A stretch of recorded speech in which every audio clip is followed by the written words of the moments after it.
ನಾವು ಚರ್ಚೆಗೆ ಸಿದ್ಧರಿದ್ದೀವಿ. ನಾವು ಯಾವ ಚರ್ಚೆಯಿಂದನೂ ಕೂಡ ಹೊರಗೆ ಹೋಗೋ ಪ್ರಶ್ನೆ ಇಲ್ಲ. ಎಲ್ಲದನ್ನು ಚರ್ಚೆ ಮಾಡಲಿಕ್ಕೆ ಸಿದ್ಧರಿದ್ದೀವಿ. ನಾನು ಹೇಳ್ತಾ ಇರೋದೇನು ಅಂತಂದ್ರೆ, ಮಾನ್ಯ ಅಧ್ಯಕ್ಷೆ, ಮುಗಿಸ್ಬಿಡ್ತೇನೆ ಅಧ್ಯಕ್ಷೆ. ಆಯ್ತು, 2 ನಿಮಿಷ ಮುಗಿಸ್ಬಿಡ್ತೇನೆ.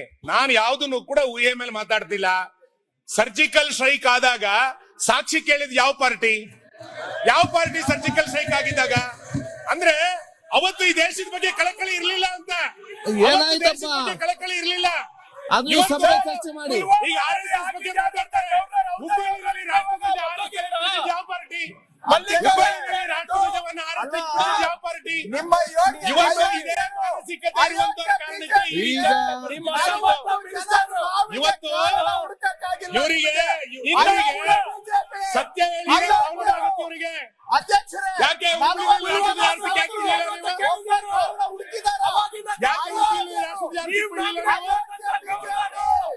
ಅಸಮರ್ಥ ಹೋಮ್ ಮಿನಿಸ್ಟರ್, ಅಸಮರ್ಥ ಡಿಫೆನ್ಸ್ ಮಿನಿಸ್ಟರ್ ನಿಮ್ಮ ಕೇಂದ್ರದವರು. ಪುಲ್ವಾಮಾದಲ್ಲಿ ಸಾಕ್ಷಿ ಮಲ್ಲಿಕ್ ಅವರ ಮಾಡಕ್ಕೆ ಯೋಗ್ಯತೆ ಇಲ್ಲ. ನಿಮ್ಗವ್ರನ್ನ ಕೇಳ್ತಾ ಇರೋದು ಈಗ ರಾಜಕೀಯಕ್ಕೆ ಬಳಸ್ತಾರೆ. ಅಧ್ಯಕ್ಷರೇ, ಉದ್ದೇಶ ಏನು ಇವ್ರದ್ದು? ಈಗ ಎಲ್ಲಿದೆ? ನಾನು ಹೇಳ್ತೀನಿ. ಈಗ ಒಂದ್ ಸೆಕೆಂಡ್. ಅಧ್ಯಕ್ಷೆ, ಈಗ ಅಲ್ಲ, ನೀವು ಒಂದ್ ಸೆಕೆಂಡ್. ಅಧ್ಯಕ್ಷರೇ, ನಾನು ತಮ್ಮಲ್ಲಿ ಮನವಿ ಮಾಡೋದು, ತಾವು ಅವರಿಗೆ ಯಾವ ವಿಷಯಕ್ಕೆ ಅವಕಾಶ ಕೊಟ್ಟಿದ್ದೀರಿ ಅದ್ರ ಬಗ್ಗೆ ಮಾತಾಡ್ಲಿ. ಪುಲ್ವಾಮಾ ಮಾತಾಡಿದ್ರೆ ನಮಗೂ ಗೊತ್ತು. 40 ಜನ ಸತ್ತವರಿಗೆ ಕಾರಣ ಯಾರು ಅಂತ ಹೇಳಕ್ಕಾಗಿಲ್ಲ. ಆಯ್ತು, ನಿಮ್ಮ ಅಯೋಗ್ಯ ಸರ್ಕಾರ, ನಿಮಗೆ ಯಾರು ಕಾರಣ ಮಾಡಿದ್ದು ಅಂತ ಯೋಗ್ಯತೆ ಇಲ್ಲ ನಿಮಗೆ.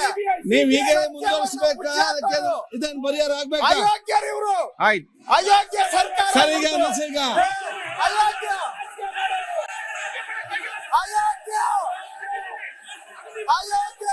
ಅವ್ರು ಈಗ ಹೇಳ್ತೇವೆ, ನೀವು ಮತ್ತೆ ನೀವು ಹೇಳ್ತೇನೆ.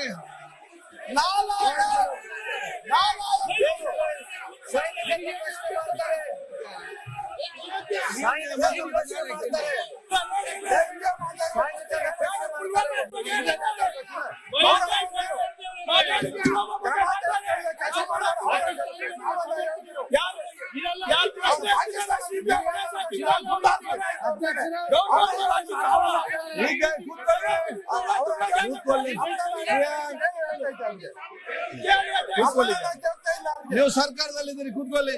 ಪ್ರತಿಪಕ್ಷ ಕೂತ್ಕೊಳ್ಳಿ. ಮಾನ್ಯ ಅಧ್ಯಕ್ಷೆ, ಒಂದು ನಿಮಿಷ.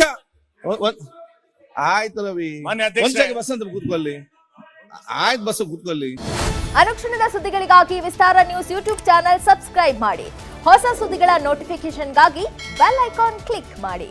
ಲೇಟೆಸ್ಟ್ ಅಪ್ಡೇಟ್ಸ್ಗಾಗಿ www.vistaranews.com ವೆಬ್ಸೈಟ್ಗೆ ವಿಸಿಟ್ ಮಾಡಿ.